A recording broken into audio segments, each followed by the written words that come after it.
तो आपको पता ही होगा कि राम की महिमा कितनी अपरंपार है और राम जी का नाम लेने से जीवन सफल हो जाता है। आप देखते हो हिंदू धर्म में राम जी की कितनी बड़ी, कहीं भी कोई मिलेगा तो राम राम करके अभिवादन करेगा एक दूसरे से, जय श्री राम, राम राम, जय सिया राम। तो आपको पता ही होगा कि कैसे कुछ राजनीतिक दलों ने बोला था कि राम के अस्तित्व पर ही सवाल उठा दिया था कि राम जी तो है नहीं, राम जी तो काल्पनिक हैं। पर दोस्तों कभी कभी हम जो चीज सुनते रहते हैं ना, हमें भी वही लगता है कि शायद सामने वाला सही बोल रहा हो, पर फिर हमारे सामने जो चीजें आती हैं तो हम विवश हो जाते हैं कि नहीं नहीं, नेचर सारा कुछ। तो अभी मैं आपको ये तो नहीं बताने वाली हूँ कि राम जी के नाम से पूरे भारत में कितने वो मिलते हैं, जगह मिलती हैं, मतलब कि राम जी कहाँ से गए, ये सब तो आपको पता ही होगा और ये किसी दिन बाद में बताऊंगी। पर मैं ये बोलूंगी कि राम का नाम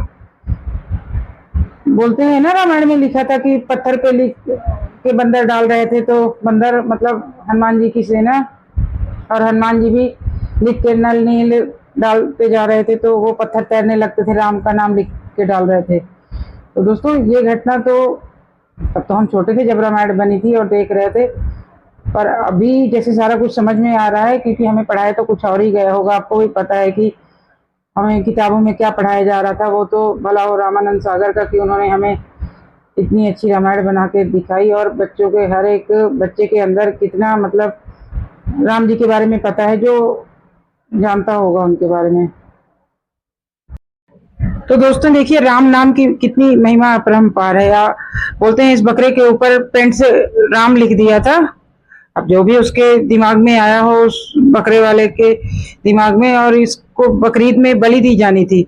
वहां के लोकल लोगों ने देख लिया, काफी हंगामा मचाया और हंगामे के बाद वहां हंगामा इतना बढ़ गया कि पुलिस भी आ गई और बकरे का मालिक तो अरेस्ट हो गया है और साथ में बकरा भी पुलिस कस्टडी में है। और आप सोचिए कि अगर राम के नाम पे, राम का, मैं तो यही बोलूंगी कि राम के नाम का पावर है कि देखिए खुद तो बच गए और इस बकरे के साथ बोलते हैं 22 बकरे और थे, तो पुलिस उनको भी जिंदा लेके गई। तो ये कितनी बड़ी बात है दोस्तों की, ये राम की महिमा ही है कि अगर पत्थर तैरने लगते थे तो देखिए किसी के ऊपर अपने राम लिख दिया। और मुझे नहीं लगता कि इसके जैसे कितने बकरे बकरीद में बलि दिए गए होंगे। पर देखिए दोस्तों हमारे ग्रंथों में जो चीज लिखी है, आप अगर समझने की कोशिश करो तो वो चीज आपके सामने सही बन के निकलती है। अब आप इसको जो भी मानो, इत्तेफाक मानो, जो भी मानो, पर देखिए कितनी बड़ी चीज है ये आपके सामने ही प्रमाण है।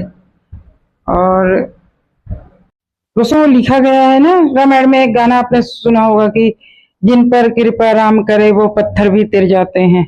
देख लीजिए राम का पावर।